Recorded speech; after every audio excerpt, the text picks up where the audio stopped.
Assalamualaikum warahmatullahi wabarakatuh. Selamat datang di Cerita dari Selatan. Apa kabar? Semoga kalian semua selalu dalam keadaan sehat dan bahagia, ya. Sebelum lanjut, jangan lupa dukung kami dengan klik tombol subscribe dan komen hadir untuk absennya.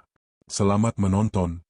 Perjalanan 6 jam dari hiruk-pikuk kota metropolitan telah mengeruk sisa-sisa tenaga Andri.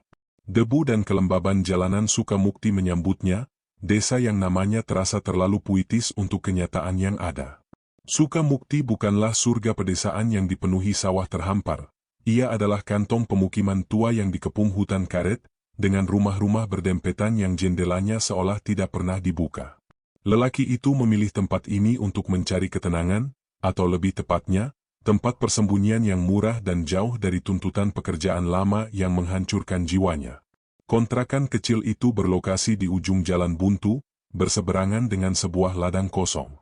Bangunannya terbuat dari bata yang sudah kusam, dengan atap genteng yang ditumbuhi lumut tipis. Begitu pintu depan dibuka, kunci berkarat yang enggan berputar, aroma apek dan lembab menyambut. Matahari sore yang masuk hanya sanggup menerangi ruang tamu seadanya, menyisakan sudut-sudut yang tetap gelap, seolah malam sudah lebih dulu bersarang di sana. Setelah menurunkan ransel dan kardus berisi sisa-sisa kehidupannya yang lalu, Andri duduk di ambang pintu, menghirup udara yang jauh lebih bersih. Pukul 4 sore, suasana desa adalah lagu sendu yang lembut. Terdengar suara azan dari kejauhan, disusul dengungan jangkrik yang mulai memamerkan suaranya. Beberapa anak berlarian di jalan tanah di depan rumah kontrakan, tetapi setelah pukul 5, jalanan itu akan sepenuhnya ditinggalkan, seolah ada batas tak kasat mata yang ditarik saat senja tiba. Inilah yang dicari oleh pemuda itu, kesunyian total. Pada sore pertama, Andri memberanikan diri berjalan kaki menyusuri jalan utama desa untuk mencari makan. Pusat kegiatan sosial Sukamukti terfokus pada sebuah warung kecil di belokan jalan, sekitar 300 meter dari kontrakannya. Warung itu sederhana. Papan namanya sudah pudar, hanya tertulis, Warung Ibu Salma, dengan cat merah yang kini berwarna jingga kotor. Di bawah terik matahari, warung itu persis seperti warung desa manapun. Penuh sesak dengan obrolan ringan, asap rokok yang mengepul, dan tawa tulus para pelanggan. Ibu Salma, sang pemilik, adalah seorang wanita paruh baya dengan senyum ramah dan pipi yang sedikit tembam. Ia cekatan meracik pesanan, kopi, mie instan, gorengan, dan selalu menyempatkan diri menyapa setiap pelanggan. Andri makan di sana, memilih tempat duduk di bangku kayu panjang yang sedikit miring. Masakannya sederhana, tetapi lezat dan menghangatkan. Saat membayar, pemuda itu sempat berbincang singkat dengan Ibu Salma. Wanita itu tampak lelah, mungkin karena bekerja sepanjang hari, tetapi ia memancarkan keramahan yang tulus. "Selamat datang di sini, Nak. Jangan sungkan. Kalau perlu apa-apa, tanyakan saja," katanya, dengan sorot mata yang teduh namun tersimpan kelelahan yang dalam. Siang itu, tidak ada yang aneh. Warung itu adalah jangkar bagi kehidupan sosial Sukamukti. Malam pertama di kontrakan terasa panjang dan dingin. Setelah membereskan beberapa barang seadanya, Andri berbaring. Jarum jam menunjukkan pukul 9 malam. Di luar, keheningan menyelimuti segalanya. Bahkan suara jangkrik pun terasa seperti ditahan, digantikan oleh kebisuan berat. Jalanan di depan kontrakannya sudah gelap gulita, hanya diterangi oleh sedikit cahaya bulan sabit yang terhalang dahan pohon karet. Baru saja Andri mulai terlelap, suara itu datang. Awalnya hanya berupa riuh rendah, seperti gumaman dari kejauhan. Pemuda itu mengira ada tetangga yang mengadakan pesta atau hajatan. Namun, suara itu kian membesar, kian jelas, dan kian aneh. Itu adalah suara orang banyak, tawa yang lepas, benturan piring dan gelas yang ramai, bahkan desahan puas seperti orang yang sedang menikmati hidangan mewah. Sumber suara itu jelas, warung Ibu Salma. Rasa penasaran mengalahkan rasa kantuk. Andri bangkit, mengintip melalui celah jendela. Warung itu, yang hanya beberapa jam sebelumnya tutup, kini memancarkan cahaya lampu kuning yang sangat terang, cahayanya seperti kabut tebal yang tidak sanggup menembus kegelapan di sekitarnya. Yang paling membingungkan adalah situasi di jalanan. Di siang hari, keramaian warung akan disertai sepeda motor yang diparkir sembarangan atau warga yang lalu lalang. Kini, jalanan kosong melompong. Tidak ada sepeda, tidak ada motor, tidak ada manusia, bahkan anjing liar pun tidak terlihat. Mustahil, bisik si pendatang baru itu pada dirinya sendiri. Keramaian itu sangat intens, tetapi sepi yang mengelilinginya jauh lebih menakutkan. Keramaian yang tidak seharusnya ada. Suara yang didengar pemuda itu seolah-olah berasal dari dimensi yang berbeda, disaring dan dipancarkan ke telinganya. Dinding warung Ibu Salma, yang seharusnya menahan sebagian besar kebisingan, kini seperti speaker yang menyalurkan setiap desah dan tawa. Ada suara orang memanggil, bukan dengan bahasa Indonesia, melainkan dengan dialek yang asing, bernada mendesis dan sedikit panjang. Tawa yang terdengar sangat riang itu, jika didengarkan lebih saksama, mulai terasa seperti tawa yang dipaksakan, terlalu nyaring, terlalu seragam. Andri menyimpulkan observasi pertamanya, di siang hari, warung Ibu Salma adalah bisnis biasa. Di malam hari, warung itu berubah menjadi pusat aktivitas gaib, menjamu, pelanggan, yang tidak kasat mata, entitas yang datang tanpa jejak dan pergi tanpa bekas. Kontras yang ekstrim ini mulai menimbulkan gelombang ketakutan yang dingin, menjalar perlahan dari punggung hingga ke ubun-ubun sang penghuni baru desa. Warung itu seperti portal, terbuka lebar setelah jam kerja manusia berakhir. Pemuda itu berdiri di jendela untuk waktu yang lama, menyaksikan pendaran cahaya kuning misterius itu, mencoba memecahkan misteri keramaian tanpa wujud. Tepat pukul 3.30 pagi, suara-suara itu tiba-tiba terputus, seolah saklar besar dimatikan. Kegelapan menelan kembali warung tersebut, menyisakan keheningan mencekam Sukamukti, kini ditemani oleh pertanyaan baru di benak Andri. Siapakah sebenarnya pelanggan malam Ibu Salma? Warung itu, di malam hari, jelas bukan lagi warung biasa. Kata-kata, 1105. Pagi kedua di Sukamukti terasa lebih berat bagi Andri. Kantuk yang menumpuk akibat suara misterius semalam membuatnya lesu. Sekitar pukul 10 pagi, pemuda itu memutuskan kembali ke warung Ibu Salma. Ia harus memastikan apakah keramaian semalam hanyalah mimpi buruk yang disebabkan oleh kelelahan dan lingkungan baru, ataukah itu adalah sebuah realitas yang menakutkan. Warung itu, di bawah sinar matahari yang terang, kembali tampak normal. Ibu Salma sibuk melayani pembeli. Pelanggan siang hari adalah wajah-wajah familiar desa, beberapa petani, tukang ojek yang sedang menunggu penumpang, dan ibu-ibu yang membeli sarapan. Tidak ada sisa-sisa kemewahan atau keriuhan asing dari dini hari. Lantai warung sudah disapu bersih, meja-meja tampak biasa saja, dan aroma kopi bercampur asap rokok sungguh akrab. Andri memesan nasi uduk dan teh manis. Ketika dia mengamati Ibu Salma, wanita itu memang terlihat sangat lelah. Lingkaran hitam samar membingkai matanya. Senyumnya ramah, tetapi kali ini terasa lebih dipaksakan, seperti topeng yang dikenakan untuk menutupi kelelahan parah. Lelaki itu mencoba mengajukan pertanyaan basa-basi. Warungnya ramai sekali ya, Bu.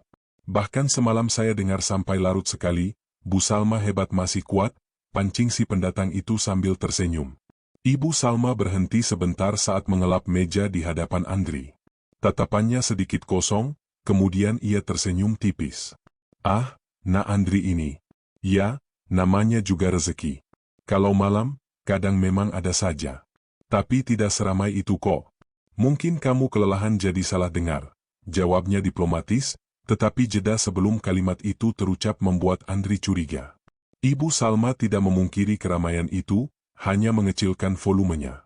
Pemuda itu memutuskan tidak mendesak lebih jauh, menyadari bahwa Ibu Salma mungkin tidak mau, atau tidak boleh, membahas masalah malam hari. Rasa penasaran adalah racun yang merayap perlahan. Jika warung itu tidak berjarak 300 meter dari kontrakannya, mungkin Andri bisa mengabaikannya.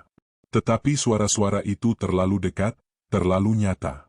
Sore harinya, pemuda itu berjalan ke rumah Pak RT, sosok yang dianggapnya paling mengetahui seluk-beluk desa. Rumah Pak RT terletak di bagian desa yang lebih padat dan lebih terang. Pak RT, bernama Pak Soma, adalah pria tua yang bijaksana dengan kumis tebal dan pembawaan tenang. Ia menyambut Andri dengan hangat. Setelah berbasa-basi mengenai kontrakan dan pekerjaannya, Andri mengalihkan pembicaraan ke topik utama, warung Ibu Salma. Pak RT, saya mau tanya soal warung Ibu Salma. Saya perhatikan, Kok malam hari itu ramainya luar biasa ya?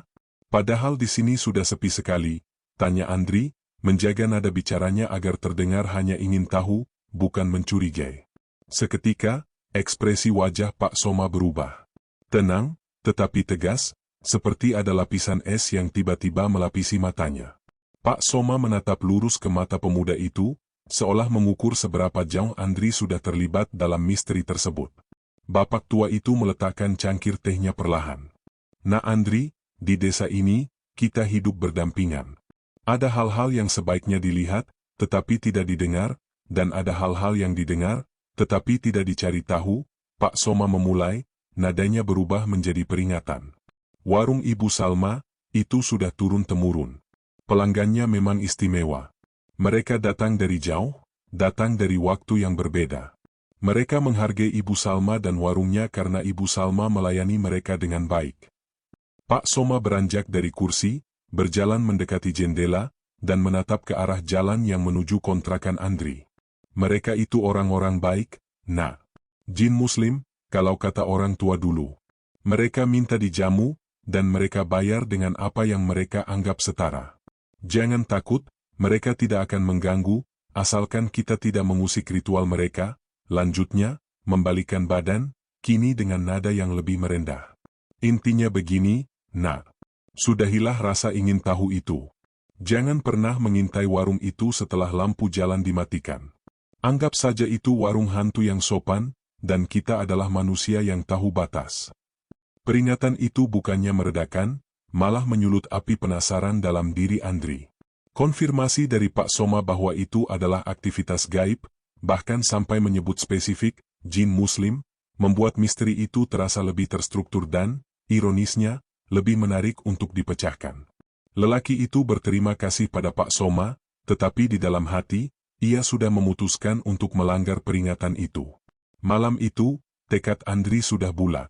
Dia harus melihatnya dengan mata kepala sendiri. Pukul 1 dini hari, setelah memastikan seluruh desa, termasuk kontrakan sebelah, tenggelam dalam tidur lelap, Andri mengenakan pakaian gelap dan berjalan perlahan menuju warung Ibu Salma. Kali ini, dia tidak hanya mengintip dari jendela. Dia bergerak sangat hati-hati, mengikuti bayangan pepohonan dan tiang listrik. Semakin dekat, semakin jelas pula kebisingan itu.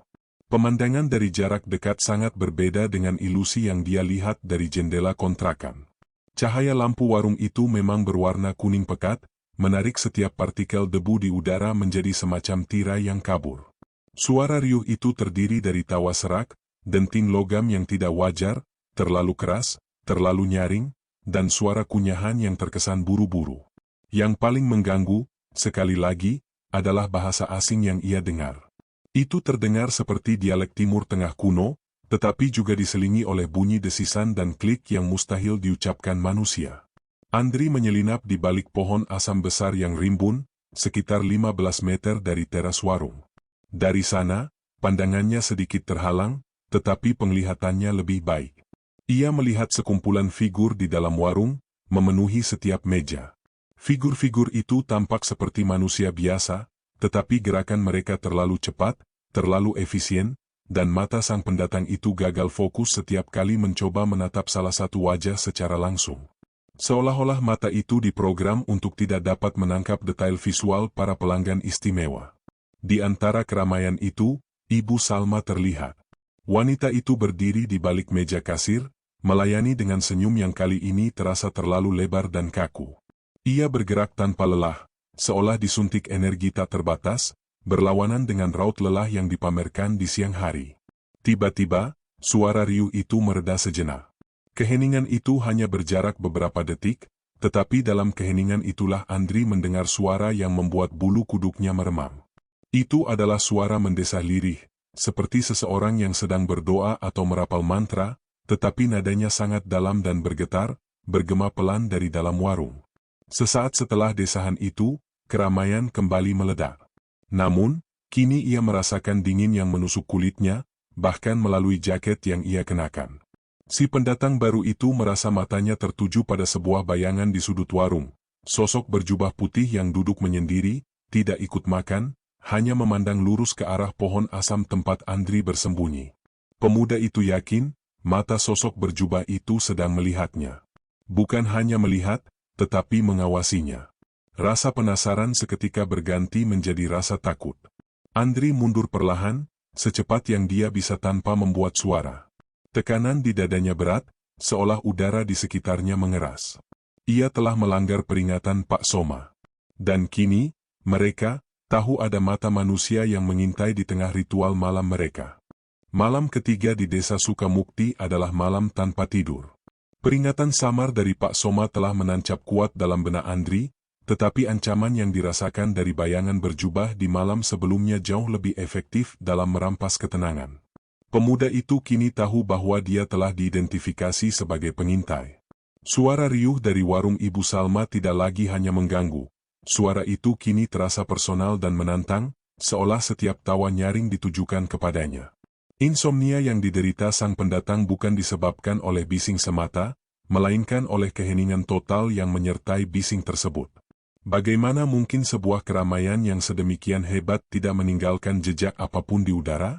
Tidak ada suara motor yang meraung, tidak ada langkah kaki di jalanan becek, hanya suara percakapan tanpa sumber yang jelas.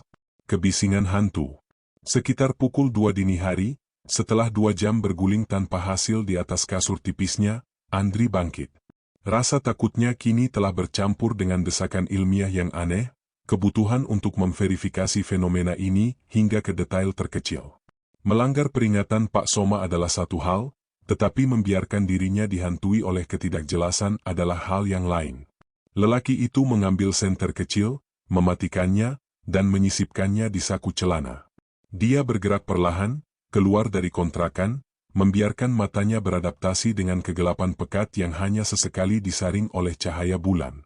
Malam itu lebih berawan, suasana terasa lebih suram dan dingin. Andri memutuskan untuk tidak lagi bersembunyi di balik pohon asam. Kali ini, dia memanfaatkan sebuah gubuk tua yang ditinggalkan, bekas tempat penyimpanan perkakas tani, yang terletak hanya 10 meter di belakang warung Ibu Salma. Posisinya memungkinkan pandangan ke samping warung dan ke area dapur. Begitu mendekati gubuk, keramaian itu langsung memukul indera pendengaran dengan intensitas yang lebih parah. Suara-suara itu terdengar lebih dekat, lebih padat, dan lebih berat dari yang ia bayangkan. Dia bisa membedakan gesekan kursi kayu di lantai semen, denting sendok yang bertabrakan dengan mangkuk keramik, dan bahkan suara seruputan yang tergesa-gesa. Namun, disinilah keanehan sensorik mencapai puncaknya. Sebuah warung makan, terutama yang sangat ramai, seharusnya memancarkan aroma yang kuat, bau minyak jelantah, uap nasi panas, asap rokok yang menusuk hidung, atau rempah-rempah yang direbus. Akan tetapi, hidung Andri hanya menangkap aroma yang salah. Dia menghirup bau tanah yang basah, bau lumut yang dingin, dan sedikit wangi kemenyan yang samar dan manis, bukan bau makanan sama sekali. Warung itu menghasilkan suara makanan yang dinikmati, tetapi tanpa bau yang menyertainya. Makanan apa yang disajikan Ibu Salma kepada pelanggan istimewa, jika makanan itu tidak meninggalkan aroma masakan manusia? Andri menyelinap masuk ke dalam gubuk reot itu. Dari celah dinding kayu yang bolong, dia mengintip ke samping warung. Cahaya kuning yang tebal itu masih menyala, tetapi kali ini, pemuda itu fokus pada fisika bayangan. Ilmu sederhana mengajarkan bahwa sumber cahaya yang terang akan menghasilkan bayangan yang jelas dan tajam. Di dalam warung, siluet orang-orang tampak, menari-nari sesuai gerakan mereka. Namun, di luar warung, di teras dan halaman yang disinari lampu pijar yang begitu kuat, tidak ada bayangan yang seharusnya tercipta. Lampu itu seolah memancarkan cahaya yang sepihak. Tiang listrik di depan warung memiliki bayangan, pohon mangga di seberangnya memiliki bayangan. Tapi para figur yang bergerak, yang duduk, yang berbicara di teras warung, mereka tidak memiliki bayangan di luar batas ambang pintu. Mereka hanyalah gumpalan cahaya yang bergerak, entitas tanpa volume sejati di bawah hukum fisika manusia.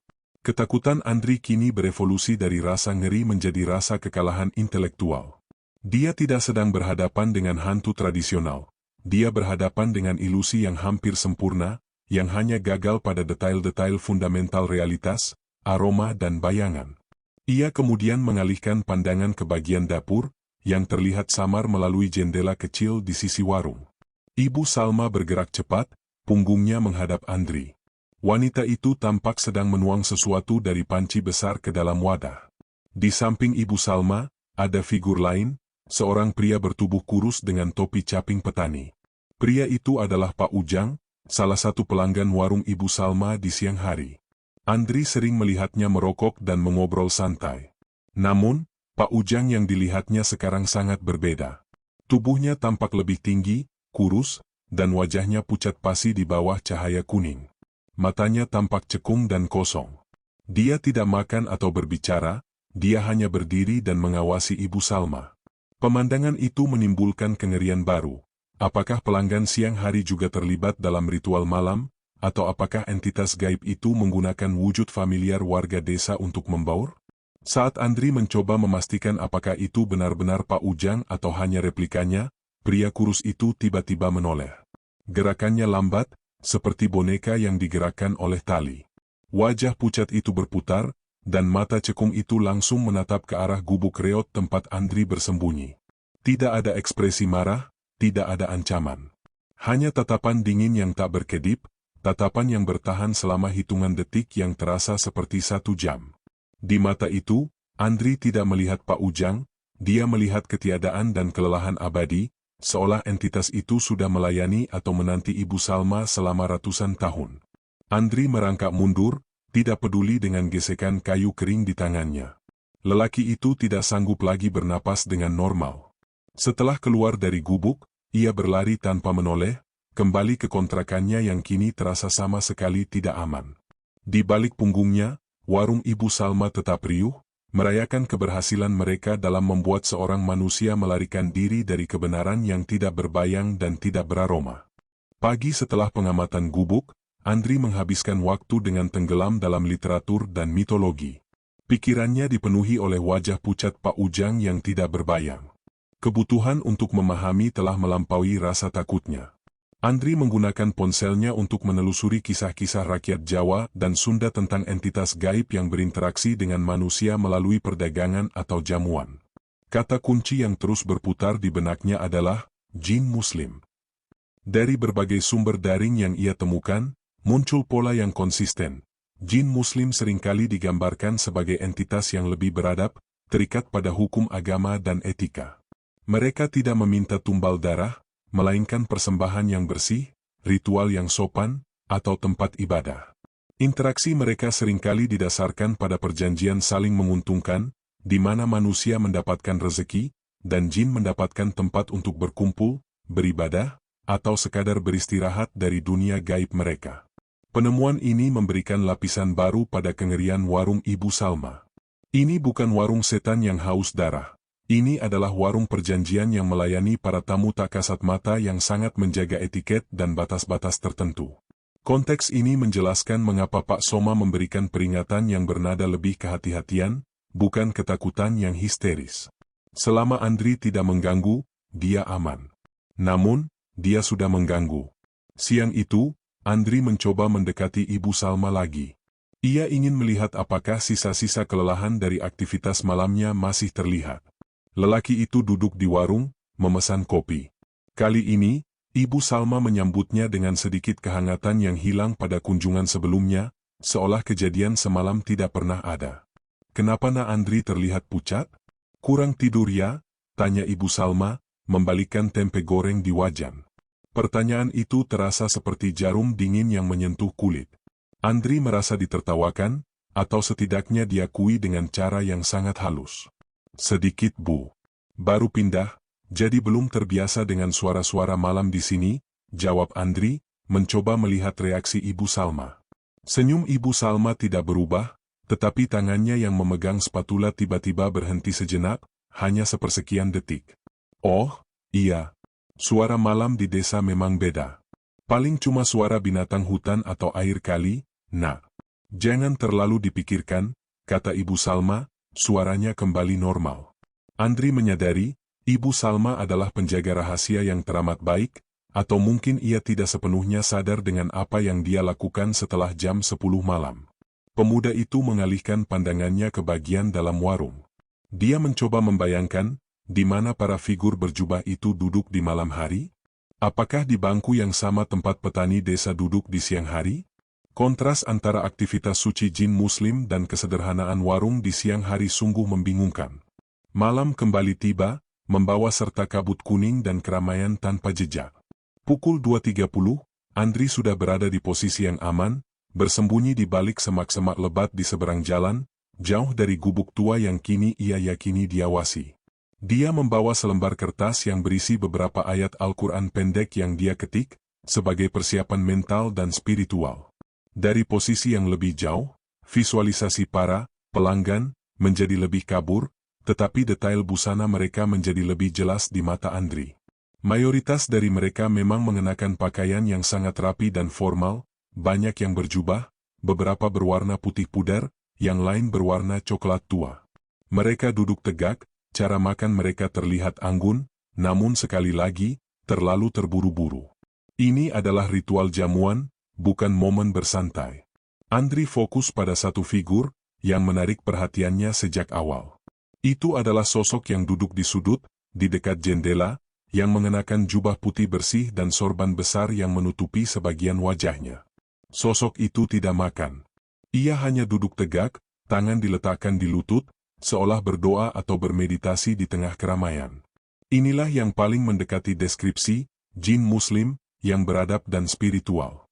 Tiba-tiba, sosok berjubah putih itu mengangkat kepalanya. Bukan menoleh, tetapi hanya mengangkat kepala. Gerakannya sangat lambat dan disengaja. Kemudian, ia membalikkan wajah yang tersembunyi oleh bayangan sorban. Dalam sepersekian detik itu, di bawah pendaran cahaya kuning yang penuh ilusi, Andri melihat mata. Itu bukan mata manusia. Mata itu terlalu besar, berbentuk almond yang vertikal, dan memantulkan cahaya kuning dengan kilau kehijauan yang tidak wajar. Tatapan itu terasa dingin, kuno, dan penuh otoritas. Sosok itu tidak melihat Andri secara kebetulan, ia sengaja mencari dan menemukan Andri dalam kegelapan. Andri merasakan getaran yang sangat kuat, bukan takut, tetapi perasaan diakui. Seolah jin muslim itu berkata tanpa suara, "Kami tahu kamu ada. Kami menghormati batas, tetapi kamu telah melanggarnya." Ini adalah komunikasi nonverbal yang merangkum keseluruhan misteri warung. Andri menjatuhkan badannya, bersembunyi di balik semak. Ia merasakan hawa dingin yang sangat tajam menyergap. Suara riuh warung mendadak menjadi sangat keras, seolah para pelanggan kini berteriak di samping telinganya, merayakan penemuan mereka. Ketika pemuda itu kembali ke kontrakannya, ia tidak lagi merasa sendirian. Rasa takutnya kini memiliki wajah pucat Pak Ujang yang kosong dan mata besar vertikal dari sosok berjubah. Kehadiran entitas itu kini tidak hanya di warung, tetapi juga mengikuti dia. Setiap kali dia memejamkan mata, dia melihat kilauan hijau dari mata vertikal itu. Andri menyadari bahwa dia bukan hanya mengamati ritual, dia telah diundang untuk berpartisipasi, atau lebih tepatnya, diuji. Dan jika dia terus menyelidiki, dia mungkin akan menjadi pelanggan istimewa warung Ibu Salma yang baru. Setelah tatapan dingin yang dipenuhi otoritas dari sosok berjubah putih, Andri tidak lagi bisa tidur di kontrakannya. Kehadiran entitas gaib itu terasa menempel di dinding dan plafon, dingin dan mencurigakan. Setiap bayangan yang tercipta oleh lampu jalan yang berkedip terasa hidup. Rasa penasaran si pendatang telah dibayar mahal dengan hilangnya kedamaian. Tidak ada pilihan lain. Lelaki itu harus mencari seorang ahli yang memahami dimensi mistis desa Sukamukti. Pagi itu, sebelum warung Ibu Salma sempat ramai, Andri memacu motornya keluar desa, menuju sebuah kampung yang lebih tua dan lebih dikenal sebagai pusat kegiatan agama. Tujuan utamanya adalah Kiai Hasan, seorang tokoh agama sepuh yang namanya sempat disinggung Pak Soma sebagai tempat mencari pencerahan sejati, bukan sekadar cerita. Kediaman Kiai Hasan adalah rumah kayu sederhana yang teduh, dikelilingi oleh pepohonan rindang. Bau dupa dan harum bunga kenanga menyambut Andri di teras. Pemuda itu disambut oleh seorang santri yang mengantarkannya ke ruangan tamu yang dipenuhi kitab-kitab tua. Tak lama kemudian, Kiai Hasan muncul. Beliau adalah pria tua yang tenang, dengan janggut putih yang terawat dan mata yang memancarkan kearifan yang dalam. Andri menceritakan semua pengalamannya, mulai dari keramaian tanpa jejak di malam hari, pengamatan visual tanpa bayangan, aroma salah, hingga tatapan mata vertikal dan dingin yang dia terima. Lelaki itu tidak menyembunyikan detail apapun, menceritakan segalanya dengan napas yang terputus-putus karena ketakutan yang masih berbekas. Kiai Hasan mendengarkan dengan sabar, tanpa memotong, hanya sesekali mengangguk pelan. Setelah kisah Andri selesai, Kiai Hasan menghela napas panjang, seolah ia baru saja menyaksikan kembali sebuah film lama yang kelam. "Nah Andri, apa yang kamu lihat bukanlah setan yang jahat, tetapi juga bukan sepenuhnya malaikat." Kiai Hasan memulai, suaranya lembut namun tegas. "Warung Ibu Salma itu, sudah ada sebelum saya lahir. Dulu, warung itu milik kakek buyut Ibu Salma, namanya Mbah Jain. Mbah Jain adalah orang yang baik, tetapi hidupnya dihimpit kemiskinan dan kelaparan hebat. Warung pertamanya selalu sepi." Kiai Hasan kemudian mencondongkan tubuhnya ke depan, matanya menatap Andri dengan intensitas yang lebih serius. "Mbah Jain, dalam keputusasaannya, melakukan ritual leluhur, bukan sihir hitam, tapi upaya memohon rezeki dari penghuni alam lain yang dikenal beriman. Dia memanggil khodam, pendamping, yang memiliki tingkatan spiritual cukup tinggi, yang oleh orang desa disebut jin muslim, karena mereka berwujud dan berperilaku sopan serta terikat pada waktu ibadah. Inilah inti dari misteri yang dicari Andri. Perjanjian itu sederhana," lanjut Kiai Hasan. "Jin muslim itu setuju untuk menjadi pelanggan istimewa Mbah Jain. Mereka akan meramaikan warung setiap malam, membuat Mbah Jain mendapatkan rezeki melimpah, asalkan Mbah Jain dan keturunannya bersumpah untuk melayani mereka dengan hati yang tulus, tidak pernah bertanya, dan yang paling penting, warung itu harus tetap buka dan melayani jamuan tersebut hingga menjelang subuh. Inilah yang membuat Ibu Salma harus terus bangun dan melayani tanpa henti, dengan tubuh yang menua dan lelah." Kiai menjelaskan bahwa rezeki yang didapat Ibu Salma bukanlah uang yang digunakan jin itu, melainkan keberkahan yang diberikan secara gaib, membuat warungnya sangat laku di siang hari, dan membuat harga bahan pokok di pasar seolah murah hanya untuk Ibu Salma, sebagai bayaran atas jamuan malam. "Mereka bayar dengan cara mereka sendiri," simpul Kiai Hasan. Andri bertanya, "Mengapa warung itu terasa begitu menakutkan dan mengapa ia diintai?" "Karena kamu melanggar etika perjanjian, Nak. Jin muslim sangat menjunjung tinggi etika dan privasi. Kamu mengintip, kamu mencoba mengukur mereka dengan akal manusia. Itu dianggap sebagai pelecehan terhadap ritual mereka," jelas Kiai. Sosok berjubah dengan mata vertikal itu kemungkinan adalah pemimpin, kabilah, mereka, yang mengawasi agar perjanjian berjalan sesuai aturan. Mereka mengirimkan sinyal, "Mundur, atau kamu akan menjadi bagian dari jamuan kami." Kiai Hasan menawarkan solusi, tetapi dengan syarat, Andri harus berhenti mengintip dan fokus pada ibadahnya sendiri. Namun, jika Andri tetap merasa terancam, Kiai memberikan sebotol air yang telah didoakan. "Simpan air ini. Jika situasi sangat mendesak, percikan air ini di batas kontrakmu sambil berzikir. Ini akan membuat mereka tidak nyaman dan menjauh. Tapi jangan pernah kamu coba masuk ke dalam warung saat jamuan mereka berlangsung," tegas Kiai Hasan, memberikan peringatan pamungkas. Andri berterima kasih, merasa beban di dadanya sedikit berkurang karena misteri itu kini memiliki bentuk. Namun, ia juga membawa pulang sebuah pertanyaan baru yang mengganggu.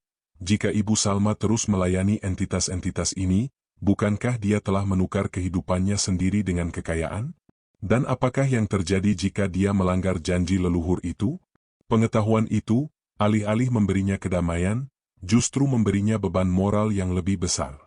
Peringatan Kiai Hasan berulang kali berdentang dalam pikiran Andri. Jangan pernah kamu coba masuk ke dalam warung saat jamuan mereka berlangsung.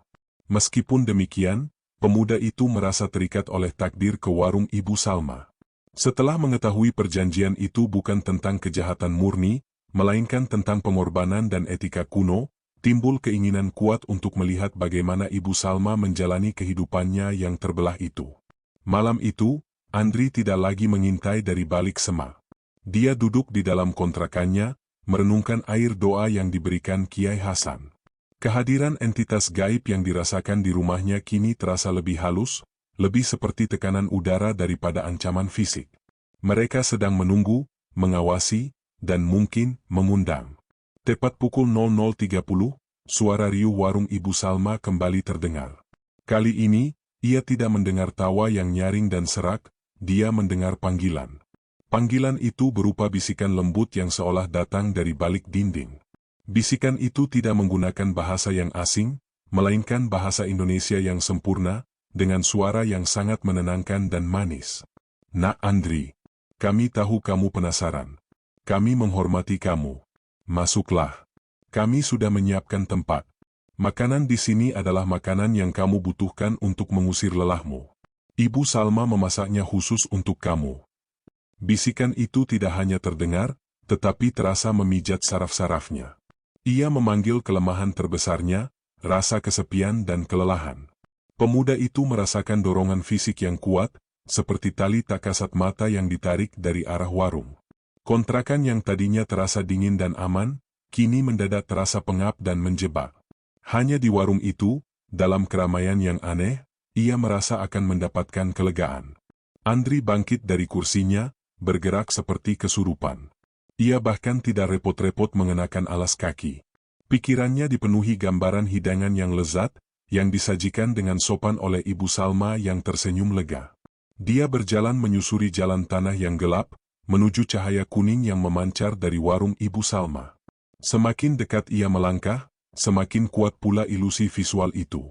Jarak 10 meter, Andri bisa melihat dengan jelas. Para pelanggan di dalam warung tampak tertawa dan makan dengan gembira. Wajah-wajah mereka kini tampak lebih normal, tidak lagi pucat atau terdistorsi. Semuanya terlihat mengundang, hangat, dan bersahabat. Perjanjian jin Muslim, pikir Andri yang setengah sadar, ternyata benar-benar menjanjikan kenyamanan. Sampai akhirnya, dia mencapai ambang pintu warung. Di sana, berdiri Ibu Salma. Wanita itu tidak lagi sibuk di belakang kasir.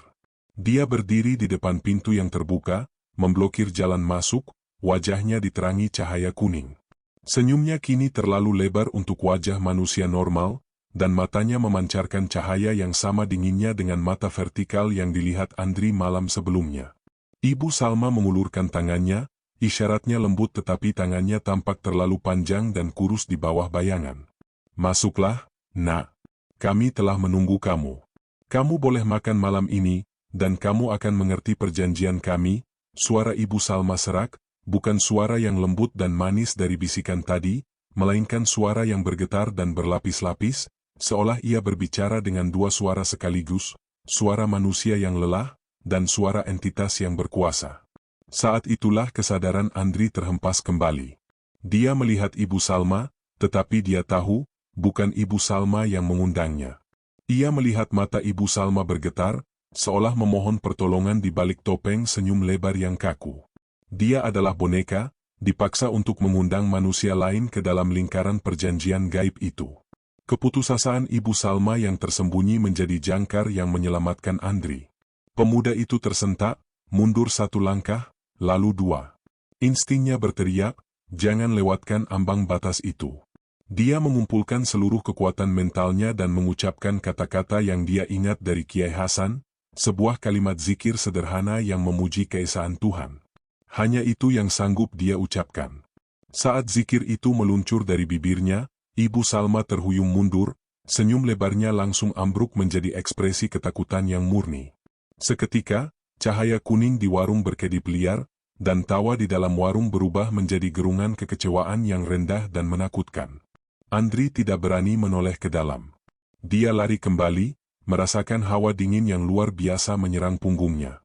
Ketika dia tiba di kontrakannya, dia langsung memercikan air doa dari Kiai Hasan di sekitar ambang pintu. Dia berhasil melarikan diri, tetapi dia tahu, dia telah masuk terlalu jauh.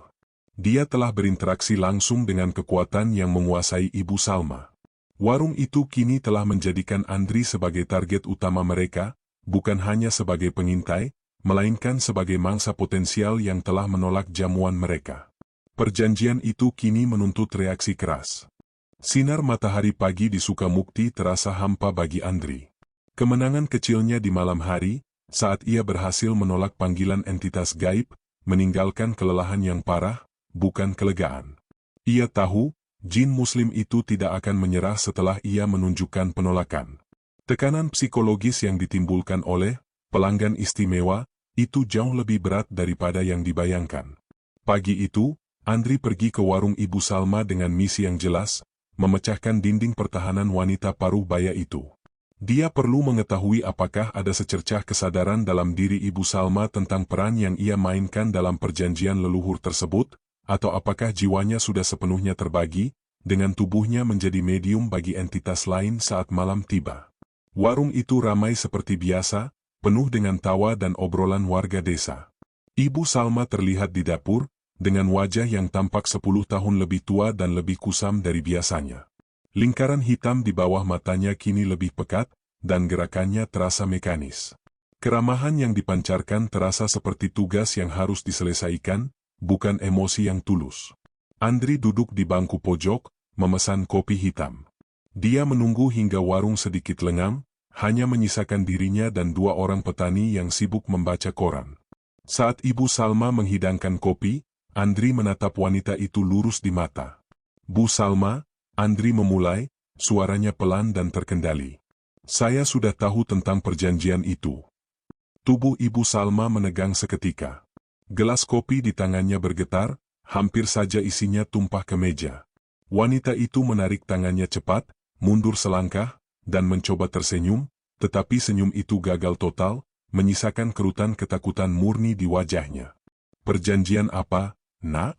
Jangan bicara yang aneh-aneh." "Saya hanya buka warung," balas Ibu Salma, nadanya defensif dan bergetar, jauh dari keramahan yang selalu ia tunjukkan. Andri menurunkan suaranya lagi, membuatnya terdengar seperti bisikan rahasia. "Perjanjian Mbah Jain. Perjanjian yang membuat ibu harus melayani jamuan hingga subuh.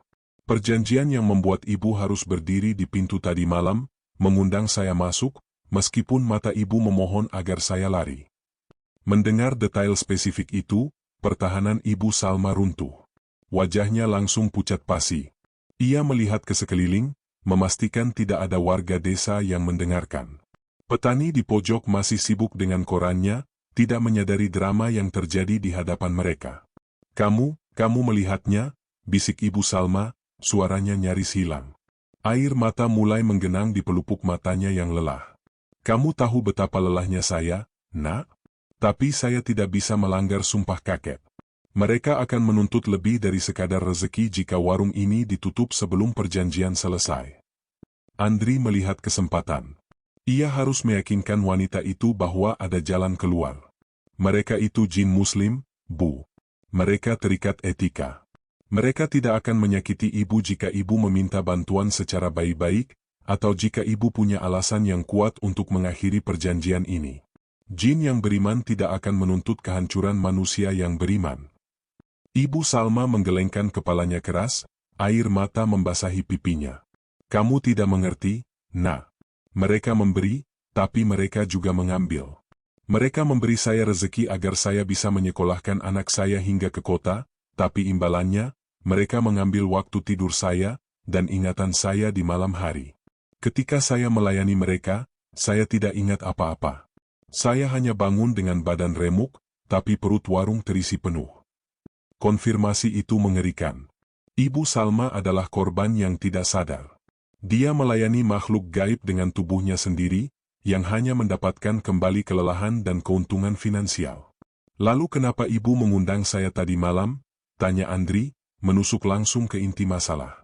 Ibu Salma terisak pelan. Itu bukan saya.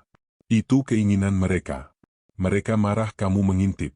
Mereka ingin kamu bergabung. Mereka ingin kamu melihat betapa nyamannya berada dalam perjanjian itu. Kamu datang dari kota, kamu punya masalah, kamu terlihat lelah. Mereka ingin memberikan kamu kenyamanan, Nak. Tapi saya mohon, jangan datang lagi. Wanita itu lalu meraih tangan Andri dengan cengkeraman dingin dan kuat, cengkeraman yang menunjukkan kekuatan supranatural yang dimilikinya saat malam hari, tetapi disalurkan melalui keputusasaan manusia. "Pergilah dari desa ini. Jangan ikut campur. Anak saya di kota, keselamatan anak saya tergantung pada warung ini." Tiba-tiba, salah satu petani yang tadinya diam, menjatuhkan koran. Pandangannya tertuju pada Andri dan Ibu Salma. Wajahnya tampak kebingungan melihat Ibu Salma menangis. Ibu Salma segera melepaskan tangan Andri, menyeka air matanya, dan kembali ke dapur. konfrontasi itu terputus.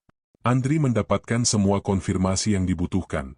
Warung itu adalah penjara spiritual, Ibu Salma adalah korban yang terikat sumpah, dan keberadaan anak Ibu Salma adalah kunci sekaligus sandera perjanjian tersebut. Si pendatang itu tahu, ia tidak bisa hanya pergi, ia harus membantu wanita malang itu. Meninggalkan warung Ibu Salma, Andri merasa ia telah menyeberangi batas tipis antara pengamat dan partisipan. Kini, ia bukan lagi hanya berurusan dengan fenomena gaib, melainkan dengan moralitas perjanjian kuno dan penderitaan seorang ibu. Tekadnya menguat, ia harus mengakhiri siksaan ini. Setelah konfrontasi siang hari, warung Ibu Salma terasa seperti menara pengawas. Andri tahu, setelah Ibu Salma secara tidak langsung mengakui perjanjian itu, murka entitas gaib itu akan segera datang. Jin Muslim memang menjunjung tinggi etika, tetapi etika mereka juga mencakup pembalasan terhadap manusia yang mencoba merusak ritual atau membocorkan rahasia perjanjian. Malam itu, gangguan dimulai lebih awal. Tepat setelah maghrib, lampu di kontrakan Andri mulai berkedip-kedip, meskipun tegangan listrik di desa lain tampak normal. Udara di dalam kamar terasa berat dan padat, seolah kelembaban hutan karet dipaksa masuk ke dalam ruangan. Andri merasakan kehadiran yang mengintai tidak lagi dari kejauhan. Kehadiran itu kini berada di dalam kontrakannya. Dia bisa mendengar bisikan di sudut ruangan, bisikan dalam bahasa kuno yang sama yang ia dengar dari warung. Kali ini, bisikan itu bernada ancaman dan cemoohan. Kamu manusia lemah. Jangan coba-coba merusak rezeki hamba Allah yang lain. Jangan coba-coba mengakhiri kesepakatan yang telah abadi. Salah satu bisikan seolah mendarat tepat di telinganya, dingin dan mendesis. Barang-barang milik Andri mulai menunjukkan reaksi. Pakaian yang tergantung di gantungan tiba-tiba terjatuh serentak ke lantai. Jam dinding tua di ruang tamu berputar mundur dengan suara klik-klik-klik yang menyeramkan, sebelum akhirnya berhenti tepat di pukul 3.30, jam di mana keramaian warung selalu berakhir. Andri mengambil air doa dari Kiai Hasan. Dia memercikkan air itu ke kusen pintu dan jendela sambil membaca zikir perlindungan. Efeknya instan, tekanan udara mereda, bisikan menghilang, dan jam berhenti berputar.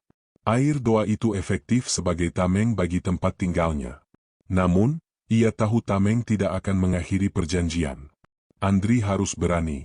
Dia harus memberikan perlawanan spiritual secara langsung di dekat warung. Sekitar pukul 2 dini hari, dengan memegang sebotol air doa yang tersisa, Andri meninggalkan kontrakannya. Dia tidak berniat mengintip atau mengganggu, tetapi dia ingin melakukan ritual tandingan yang dapat memecah fokus energi para entitas gaib itu, menunjukkan bahwa ada kekuatan spiritual yang menentang perjanjian mereka. Andri bergerak menuju persimpangan jalan, sebuah lokasi yang cukup strategis di mana energi warung itu terasa paling kuat. Warung Ibu Salma saat itu sedang berada di puncak keramaiannya. Cahaya kuning membakar kegelapan, dan suara riuh mencapai titik tertinggi. Tiba di persimpangan, Andri berdiri tegak. Dia tidak mencari perlindungan semak atau gubuk. Dia memosisikan dirinya di bawah sinar bulan yang samar, dan mulai membacakan ayat kursi dengan suara yang pelan namun jelas dan lantang. Ayat suci itu, begitu diucapkan, langsung menghasilkan reaksi yang brutal dari warung. Tawa dan percakapan di dalam warung seketika terhenti. Keheningan total menggantikan riuh. Cahaya kuning di warung mulai bergetar dan berdenyut, seolah warung itu sendiri sedang mengalami kejang. Andri terus membaca. Saat ia mencapai bagian penting dari ayat itu, ia merasakan angin kencang menerjangnya dari arah warung, bukan angin alam, melainkan angin yang dingin, berbau lumpur dan sulfur. Botol air doa di tangannya terlepas, terlempar ke jalanan batu, dan pecah berkeping-keping. Air yang sudah didoakan itu tumpah, dan asap tipis yang menyengat muncul dari pecahan botol di tanah. Dari warung, terdengar gerungan yang menyerupai raungan singa yang lapar, dipenuhi rasa marah yang terhina. Ini bukan lagi suara tawa sopan atau bisikan lembut, ini adalah kemarahan penuh dari entitas yang kekuasaannya diganggu. Di ambang pintu, tampak beberapa figur berjubah hitam dan putih berdiri, berbaris. Mereka bukan hanya berjubah putih yang beradab. Di barisan depan, sosok berjubah hitam pekat dengan sorban besar terlihat paling dominan. Mereka semua memandang Andri. Kemudian, Terjadi sesuatu yang membuat Andri terkejut. Tubuh Ibu Salma muncul di antara barisan jin itu. Ia tidak lagi tersenyum atau memohon. Matanya merah padam, dan di tangannya, dia memegang parang panjang yang biasanya ia gunakan untuk memotong kayu bakar. Kamu telah melanggar. Kamu telah menghina jamuan kami. Suara Ibu Salma berteriak, tetapi itu bukan suara Ibu Salma. Itu adalah suara yang dalam, gema maskulin yang menakutkan yang keluar dari tenggorokan wanita itu. Ibu Salma, yang kini bergerak dengan kekuatan yang tidak manusiawi, mengangkat parang itu tinggi-tinggi dan mulai berlari menuju Andri. Andri menyadari bahwa perlawanan spiritualnya telah gagal. Ia tidak hanya mendapat gangguan, tetapi ia telah memancing kemarahan langsung yang menggunakan medium manusia untuk menyerangnya. Parang itu memantulkan cahaya kuning kabur, bergerak cepat ke arahnya. Ini adalah bahaya fisik yang nyata, dipicu oleh kekuatan gaib. Andri tidak punya pilihan selain berlari, menjauhi warung Ibu Salma yang kini telah berubah total menjadi sarang permusuhan terbuka. Andri berlari. Bukan hanya berlari dari seorang wanita paruh baya, melainkan dari kekuatan yang tak terukur yang menggunakan tubuh Ibu Salma sebagai boneka. Raungan yang keluar dari tenggorokan wanita itu bukanlah suara manusia, itu adalah gema kemarahan primordial, penuh kekuatan gaib yang dipicu oleh penghinaan spiritual. Parang yang diayunkan Ibu Salma membelah udara di belakang Andri dengan suara mendesis yang menakutkan. Lelaki itu kembali ke kontrakan, mengunci pintu, dan menahan napas. Dia merangkak ke kolong tempat tidur, gemetar. Ia telah melihatnya, kemarahan jin muslim, yang tidak lagi bersembunyi di balik etika sopan santun. Mereka telah memperlihatkan wajah menakutkan mereka, wajah yang rela menggunakan kekerasan fisik untuk mempertahankan perjanjian rezeki mereka. Andri menyadari bahwa perlawanan sporadis dan pembacaan ayat di jalanan tidak akan berhasil. Ia membutuhkan strategi yang lebih mendalam, strategi yang menyerang kelemahan perjanjian itu sendiri. Dia segera menghubungi Kiai Hasan melalui telepon genggamnya, menceritakan serangan parang itu dengan suara bergetar. Kiai Hasan terdiam sebentar di ujung sambungan. "Nak, Ibu Salma berada di bawah kendali penuh saat ini. Kita harus menyerang bukan pada entitasnya, tapi pada ikatan perjanjian yang mengunci Ibu Salma," kata Kiai, suaranya kini terdengar sangat serius. "Datanglah ke sini sekarang. Kita siapkan penawar spiritual yang akan memutuskan ikatan itu, meskipun hanya untuk sesaat." Tidak peduli seberapa lelah atau takutnya dia, Andri harus kembali. 1 jam kemudian, Andri kembali ke rumah Kiai Hasan. Kiai telah menyiapkan sebotol besar air yang telah didoakan dan diisi dengan ramuan khusus, serta memberinya sebuah tasbih kuno yang terbuat dari kayu gaharu. "Air ini adalah pemutusan, Nak. Ini akan mengacaukan ilusi mereka dan melemahkan ikatan perjanjian. Kamu harus menyiramkan air ini ke titik pusat warung saat mereka berada di puncak jamuan, yaitu antara pukul 3 dan pukul 3.30. Tapi kamu harus tahu risikonya, mereka akan sangat marah. Pada saat itulah, kamu harus menggunakan tasbih ini untuk melindungi diri dan berbicara pada Ibu Salma yang sebenarnya," perintah Kiai Hasan. Kiai Hasan menjelaskan bahwa kekuatan spiritual dari tasbih itu akan memberikan Ibu Salma kesadaran temporer di tengah kendali jin muslim. Di saat itulah, Andri harus membuat Ibu Salma membuat pilihan, melepaskan perjanjian demi keselamatan anaknya. Andri kembali ke warung Ibu Salma. Jarum jam menunjukkan pukul 3.15. Keramaian di warung itu kini terasa lebih dingin, lebih gelap. Udara di sekitarnya bergetar, seolah warung itu sedang menyerap semua energi positif dari sekelilingnya. Lelaki itu menyelinap melalui sisi jalan, mendekati warung dari belakang. Ia membawa botol air suci itu, detak jantungnya berpacu secepat pelari maraton. Dia tahu, jika gagal, nyawanya mungkin akan berakhir malam itu juga, ditebas oleh parang yang dipegang oleh wanita yang malang. Tepat di belakang warung, Andri melihat sebuah lubang kecil di tanah, ditutupi oleh batu bata tua. Lubang itu mengeluarkan aroma wangi kemenyan yang kuat, titik pusat perjanjian yang Kiai Hasan maksud. Dengan tekad bulat, Andri membuka botol air itu dan menuangkan seluruh isinya ke dalam lubang. Efeknya jauh melampaui apa yang dia bayangkan. Cahaya kuning yang menyelimuti warung meledak dengan suara wus yang memekakan telinga. Suara riuh di dalam warung berubah menjadi jeritan panjang yang menusuk gendang telinga, bukan raungan marah, tetapi jeritan kesakitan dan kekacauan. Ilusi visual di depan mata Andri hancur. Sekejap, ia melihat warung Ibu Salma yang sebenarnya, dinding yang bobrok, perabot yang usang, dan di dalamnya, figur-figur jin yang tidak lagi menyerupai manusia. Beberapa tampak seperti bayangan tinggi yang berkedip, beberapa seperti siluet hitam pekat, dan beberapa tampak berlutut dalam posisi ibadah, jin muslim sejati, sementara yang lain terdistorsi dalam bentuk mengerikan, jin yang marah. Di antara kekacauan itu, muncul sosok berjubah hitam pekat, pemimpin kabilah yang tatapannya dilihat Andri di bab 4. Sosok itu kini berwujud lebih jelas, tinggi menjulang, dan matanya memancarkan api hijau yang mematikan. "Kamu menghina manusia rendah," teriak suara bergetar itu, yang kini keluar bukan dari Ibu Salma, tetapi dari warung itu sendiri. Di tengah kekacauan itu, Ibu Salma muncul. Wanita itu terhuyung-huyung, parang di tangannya jatuh ke tanah. Ia menatap Andri dengan mata yang penuh kesadaran dan ketakutan, tidak lagi merah padam, tetapi memohon.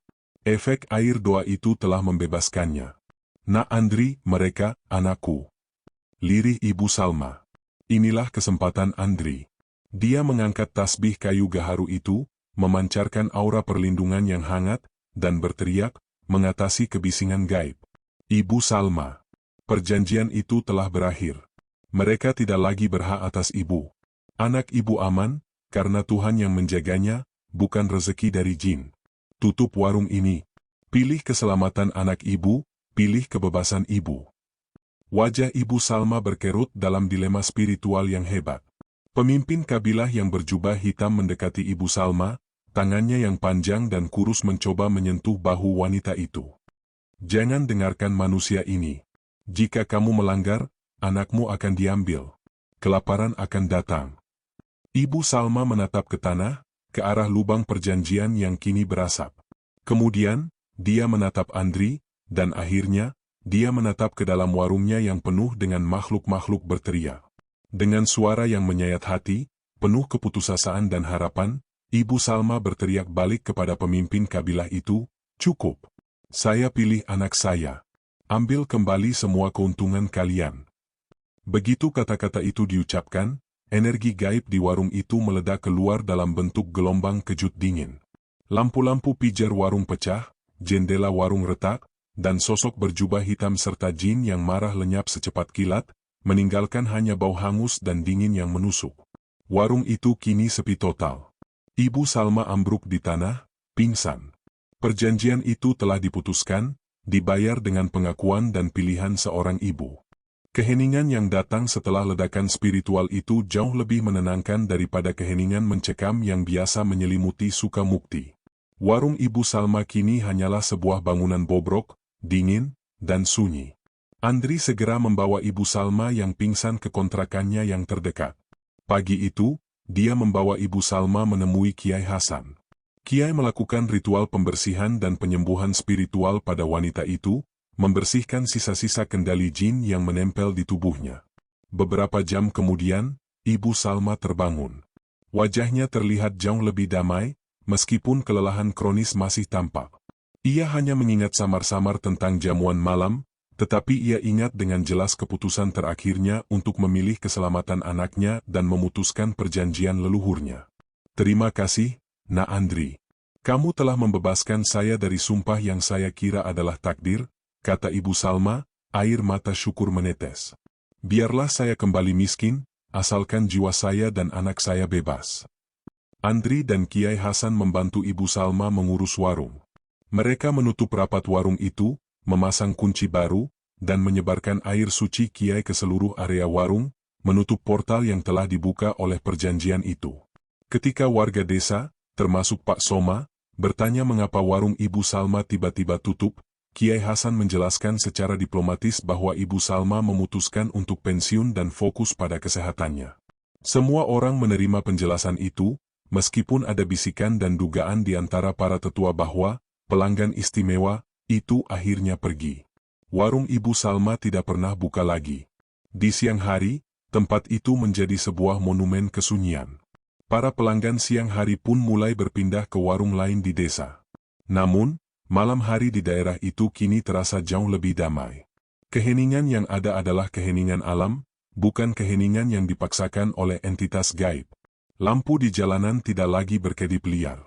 Beberapa minggu kemudian, anak ibu Salma pulang dari kota, terkejut melihat ibunya menutup warung. Tetapi setelah mendengar cerita yang dihaluskan, anak itu mengerti dan mendukung keputusan ibunya. Mereka memutuskan untuk menjual tanah warung itu dan pindah ke tempat yang lebih ramai, memulai hidup baru. Andri, si pendatang, telah menyelesaikan lebih dari sekadar masa kontrakannya di Sukamukti. Dia datang untuk mencari ketenangan, tetapi ia malah menemukan konflik spiritual yang mengubah pandangannya tentang realitas. Pengalaman itu memberinya keberanian yang hilang saat ia melarikan diri dari kota metropolitan. Di akhir bulan, Andri berkemas. Sebelum pergi, ia mampir ke rumah Pak Soma untuk berpamitan. "Nah Andri, kamu tidak mendengarkan peringatan saya," ujar Pak Soma sambil tersenyum tipis, matanya kini dipenuhi rasa hormat. "Tapi terkadang, melanggar peringatan adalah cara terbaik untuk membantu. Kamu datang mencari sunyi, tapi kamu justru membebaskan desa ini dari kebisingan yang paling berbahaya." Andri tersenyum. "Saya datang mencari ketenangan, Pak RT. Tapi saya menemukan bahwa ketenangan sejati datang ketika kita berani menghadapi apa yang mengganggu jiwa, entah itu jin, atau masalah kita sendiri." Lelaki itu berpamitan pada Pak Soma dan Kiai Hasan. Ia meninggalkan desa Sukamukti, bukan lagi sebagai seorang pengecut yang melarikan diri, tetapi sebagai orang yang telah berhadapan langsung dengan kebenaran paling gelap di balik cahaya kuning. Dia membawa pulang tasbih gaharu itu sebagai pengingat abadi. Desa Sukamukti kembali tenggelam dalam rutinitasnya. Siang hari, desa itu sibuk. Malam hari, desa itu tenang. Dan di sudut jalan yang dulu ramai, warung Ibu Salma berdiri kosong, menjadi saksi bisu perjanjian antara dua alam yang kini telah selesai, dan pengorbanan seorang ibu yang memilih cinta di